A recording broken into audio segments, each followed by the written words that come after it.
Early in September 2016, producer Mark Ciardi and director John Curran found the perfect spot to film some scenes with their new movie Chappaquiddick. They chose a site where Ipswich, Hamilton, and Essex, Massachusetts come together on Candlewood Road. Knowlton's farm and Chris Farm became the staging areas for the shoot. For 2 days, the bucolic neighborhood was transformed into a Hollywood soundstage, complete with costumes, shoes, and even a full makeup trailer.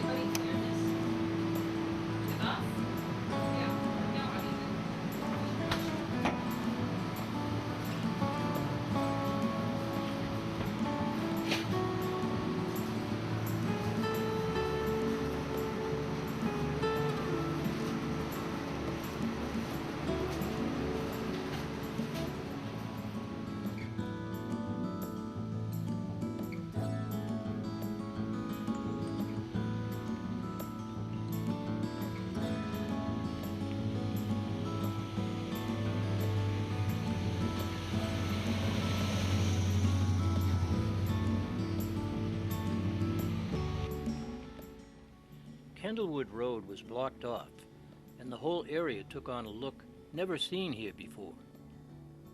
These huge lights were on all night, illuminating the entire neighborhood. The film crew shot until 2 a.m.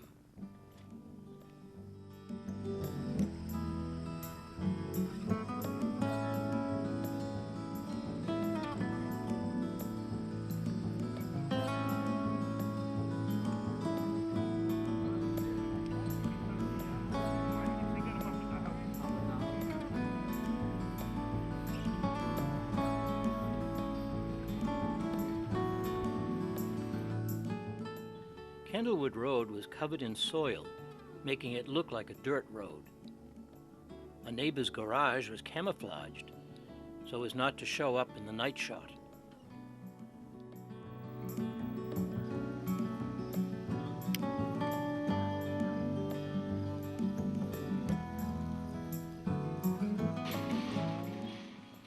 This is the crossroads where tonight's filming will take place.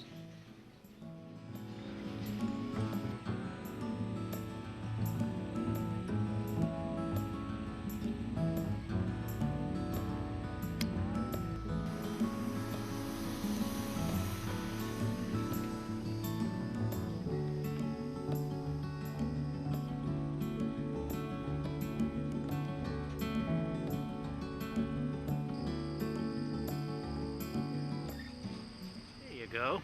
It's not a still photo. Oh, it's moving. No, we're actually moving. And now we put the piece of tape right here, Julie. Gonna put the seal of Edgartown on there? Yep. This is the seal, yep. This is supposed to be 2 matching police cars that just came from the paint factory. Cool. Fresh paint. We met him. We Okay. met him. You met him too. I met him when he was a young guy. Long before this happened. Oh, really? Yeah. How did that happen? He gave a talk at Ipswich High School. I was the teacher there. Oh, wow. So I recorded it on audio tape. Wow. Do you remember, so you remember this time period? Oh yes. Chappaquiddick thing, huh? Lived through it, yep. They're pretty used to having to sand things out. But yeah, generally these vinyls come off really easily. The But you paint do job- have to know what you're doing, don't you? Well, We've done it a lot of times. done it a And lot. it's forgiving. Vertigan, scenic. You do signage. You do. Are you on to the last step now? This is well, yeah. This is the last step. The last step is It's supposed to come out. Hey, revealing the beautiful. design for you. Nice. See? We want to keep this interesting for the kids.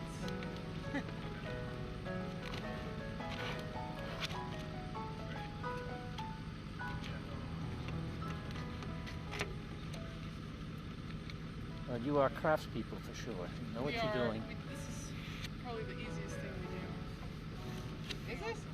I think so. It's more mathematical and less aesthetic. You know? It's just, you do it. Somebody's got to do it, and you do it well. Thanks. Thank you, ladies. All right. Have a great day.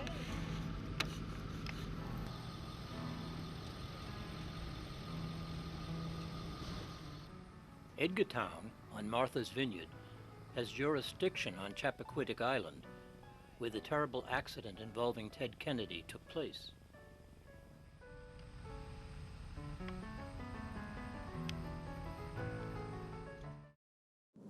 So in the course of Sam Bellamy and his crew's history as pirates, they overtook 50 ships in a year.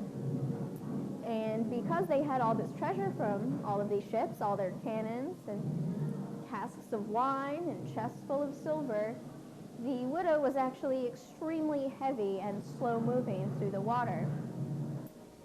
Now in the end of April, they were sailing up north back to Cape Cod and encountered a fairly terrible storm. It was so foggy that they didn't realize quite how close to shore they had gotten. And by the time they realized where they were, it was too late. They tried to drop anchor and turn around and try to ride out the storm. And it just was not working out for them. Their ship was too heavy. They were too greedy. They had too much treasure. So when the ship went up in a wave, it crashed down in the breakers, smashed into the ocean floor, and pretty much shattered on impact. The main mast broke off, tipped over, and tilted the whole ship. There were cannons crashing through the sides of the ship, men getting crushed and washed overboard. Most of them were young boys. They didn't really know how to swim, despite the fact that they were on the seas their whole life. They just didn't have that skill. So they couldn't have swam to shore, even though it was only 500 feet away. The waves were too rough, and the water was just too cold. So unfortunately, all but 2 men from the Widow did not survive the shipwreck.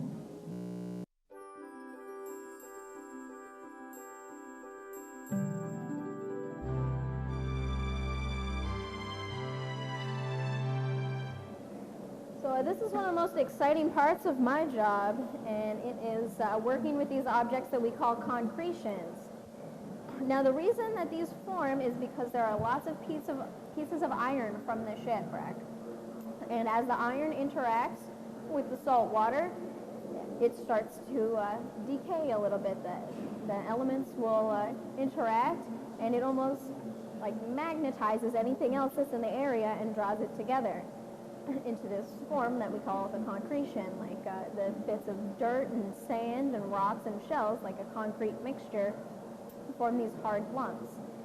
Now, a lot of the artifacts that we've seen today originally were in this concretion. Not this one in particular, but most of them do come from concretions. Now, sometimes there are loose coins at the bottom of the seafloor, but most of the time we do have to work at getting them out of these objects here. So this Spanish coin that we found a couple days ago just started becoming uncovered from this larger piece. So we will try to separate this from the rest of the concretion. We will clean it up, and it will go through our conservation process so that it doesn't start to disintegrate. Because these objects were underwater for 300 years, they want to be kept moist. They want to stay in that underwater condition.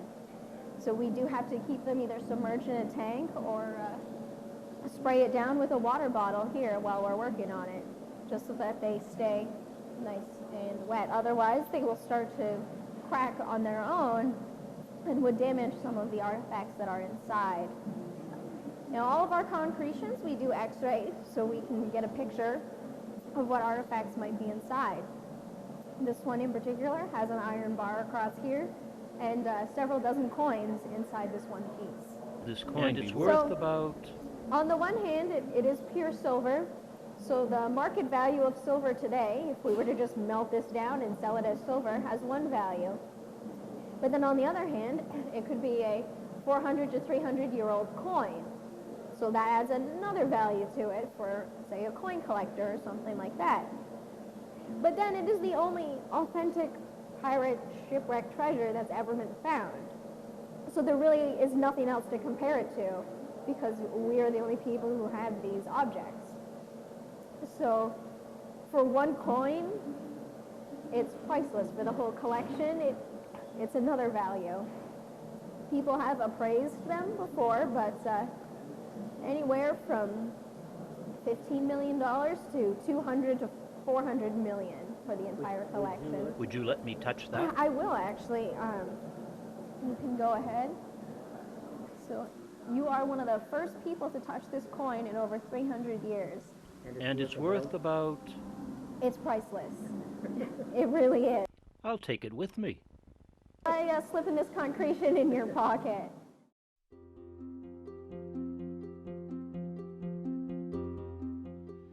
The town of Scituate was first settled in 1627 and was incorporated in 1636.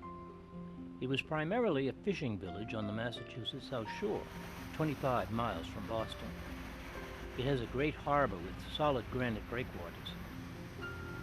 Scituate has a very typical New England downtown with various shops and eating establishments.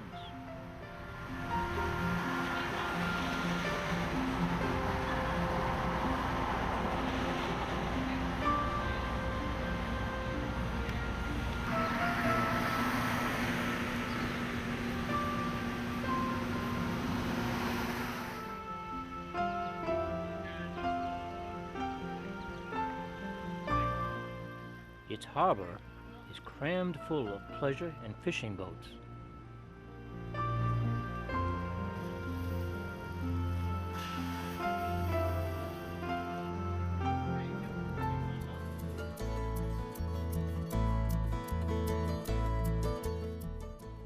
My purpose in coming to Scituate today is to learn more about its famous lighthouse. The U.S. Congress voted in 1810 to build a lighthouse on this spot and appropriated $4,000 for its implementation. The structure was completed in 1811, 2 months ahead of schedule. The federal government used the lighthouse sporadically for the next 100 years, but in 1917 the town of Scituate bought it for $4,000, the same amount it had been built for.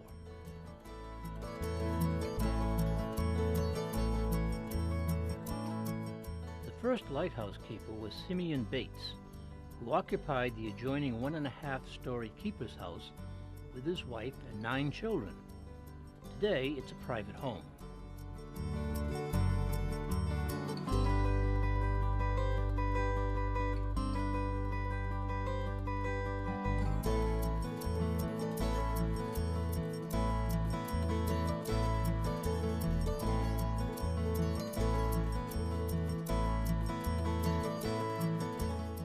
By 1827, mariners complained that the tower was too low to be seen out to sea, so a 15-foot addition and a more modern light were added.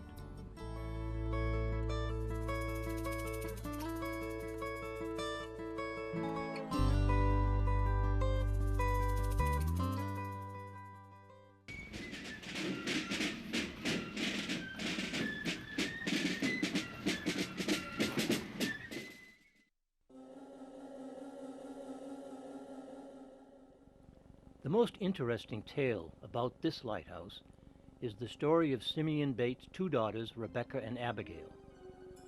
It was 1814. The War of 1812 had been raging for 2 years, and British warships regularly pillaged and stole supplies from the New England towns along the coast. Scituate had already been looted 3 times in June and July, when the British stole provisions, boats, and burned some fishing vessels. British ships would enter the harbor, fill their longboats with Royal Marines, and invade the town.